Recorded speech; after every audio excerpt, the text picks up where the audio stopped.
A self-help author. If you look at something and it doesn't spark joy, you should bin it, and you'll feel That'll be better. a lot of old husbands being chucked out there. You'll go down the local tip. But you know, it's funny you should say that, because when reading up on this today, because I knew we were going to be talking about it, and apparently that has happened with yes, a woman who was using this book. Apparently, it's Marie Kondo, The Life-Changing Magic of Tidying. Decided that her husband no longer sparked joy. But put husbands to one side. Do you understand what they're talking about?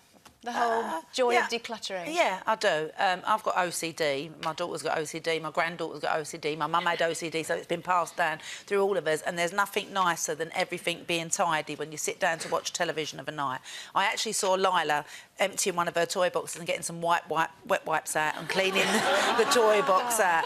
But my motto is, do I want it? Do I need it? Will I use it? If it doesn't add up to those, then get rid of it. You joke all the time about, you know, your home is, you know, overflowing and all this sort of bedroom, stuff. Look. See, obviously, that's not my bedroom. But in my ideal that world, looks cold to me. that would become my bedroom. But I mean, over the years, I've gone on and on about my appalling lack of tidiness. And in fact, you know, I'll often hear my children say, "Oh, have you seen our room? You can't get the door open." And I really try. Like 3 nights ago, I spent 4 hours in my bedroom clearing it up, and then today you can't see the floor again, or the cupboards are open, the drawers are open, and every single thing in it is mine because Mark's moved all of his stuff out. It's a real problem. But do you know what's really interesting? There's been more research on this. Apparently, it says this is a philosophical argument. This is Alain de Botton.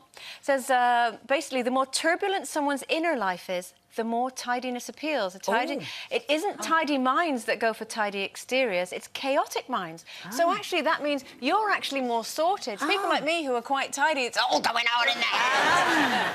Well, and what I think you need to do, I think you need to come round to my house. So you see that programme where they've got OCD people to help other people? Yeah. You could be... Book me in. You'd love my house. You could spend hours in the drawers. I'll give you a carte blanche with cupboards. I'd keep coming back to check it's still the same.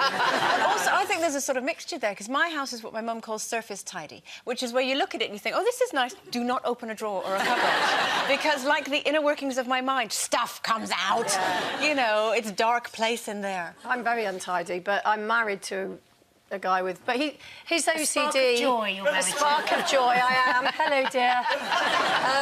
His OCD only kicks in with my stuff, though. So whenever anything of mine is around, he just puts it all in my office. My office is the most untidy. It's a typical journalist's stacks of newspapers and... I know where everything is. Yeah. If you say to me, where is that, whatever, I'll go, it is there. It is my ordered untidiness. But I find, you know, that a room like that, I find that really soulless. Yeah, I quite like a bit of clutter. Have you ever seen It's your Tracy memories, Emin's... isn't it? It's your memories. Yeah. Have you ever seen Tracy Emin's bed? Unmade bed, yeah. Yeah, well, my girls seen that. They said, but Mum, yours is so much better than hers.